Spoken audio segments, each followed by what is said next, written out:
Hi boys and girls, my name is Mrs. Smar and I'm going to be your new assistant principal starting in September. I hope you're having a wonderful summer so far, and I have a book that I'd like to share with you today. It's titled The Brand New Kid by Katie Couric. Ellie McSnelly and Carrie O'Toole were running and laughing. Their first day of school was today, and they wondered just what was in store. Would this be a good year? Would this school year be a bore?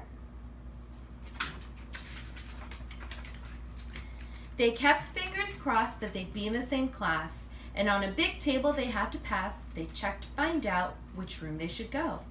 McSnelly, 240. O'Toole, I don't know. Oh, here it is, dear. You're in 240 as well. They squealed with delight. Oh, gee, this is swell. 240 meant they would both have Miss Kincaid, the best teacher by far in the whole second grade. They took their seats quickly. Miss Kincaid called the roll. Emily Allen, here. Tyler Antole, here. Peter Berinsky, Raquel Brooks, here too. She went down the list until she was all through. Then she got to the boy who was not in her book. We have a new student. They all turned to look. His name is a different one, Laszlo S. Gasky. He's new to our school and the town of Delaski. Please welcome him here. Won't you please say hi? But the students just turned and stared at the new guy. His hair was so blonde, why, it looked almost white. It stuck out all over. It just didn't look right. His lips were bright pink, his eyes very blue. He looked at his feet and he fidgeted too. He was quiet at first and then yelled out, "Hello!" His voice booming so loud it made Ellie say, "Whoa." The other kids laughed. Gee, this new boy was weird. Too different and strange to fit in, they all feared. Now, class, Miss Kincaid said, her voice shrill and tight. Let's focus on learning and getting things right. She turned from the students. White chalk was her tool. As she wrote, "Welcome back to Brookhaven School." They sharpened their pencils and picked up their books. All morning long, they kept shooting him looks. They headed to gym class as quick softball game. When they picked teams, no one mentioned his name. At lunch, Ricky Jensen, who thought he was cool, made everyone laugh as she shouted, "Hey, fool!"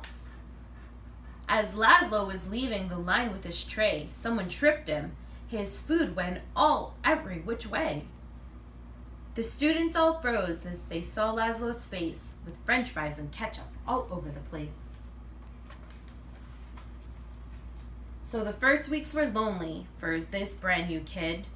They made fun of him and all the things he said and did. So he kept his head bowed and stopped trying to please and simply prepared for the next taunt and tease.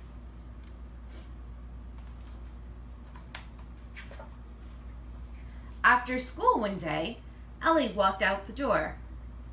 She saw someone she hadn't seen there before, a lady whose face looked tired and worn. She had tears in her eyes and she seemed so forlorn. "Who's that?" Ellie asked one of the students she saw. "Oh, that's Laszlo's mother," said Susie McGraw. "Her son's having trouble. She might pull him out of school. This school may be all wrong for him. She's full of doubt." Ellie watched Mrs. Gasky. As she walked toward her car, she thought how things were going so far. About Laszlo and how he felt different and strange, and wondered aloud just what she could arrange. "I've got it," she said. "I'll ask him to play at my house after school one day." So the next morning, she walked up to him at his locker. "Would you like to come over and maybe play soccer?" Stunned, he said, "Please come and play at my house." So Ellie said, "Sure, let's pick a day." "How about Thursday?" he said with a smile, a look that hadn't been on his face in a while. They walked home from school with their books in their arms, passing meadows and fields and a couple of farms. They arrived at his door, greeted by his French poodle. And Mrs. Gasky was there, with a warm plate of strudel.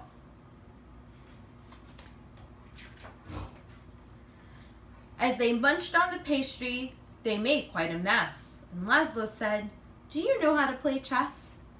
Ellie said, "Yes, but I'm not all that great." "That's okay," he replied, and soon said, "Checkmate."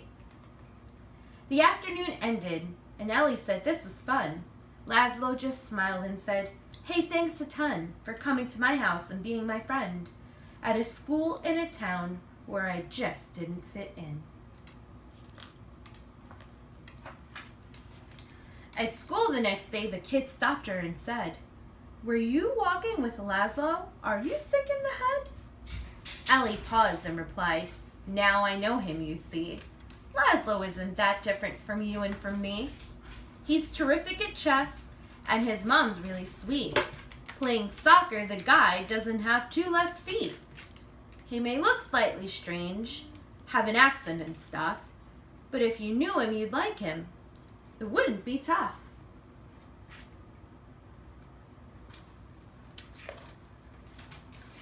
Carrie looked at her friend and thought for a while, and when Laszlo walked up, she gave him a big smile. "Hey, Allie, hey, Laszlo, do you want to go play?" And they all walked outside on a beautiful day. Boys and girls, I hope you enjoyed that story, and I will be seeing you in September.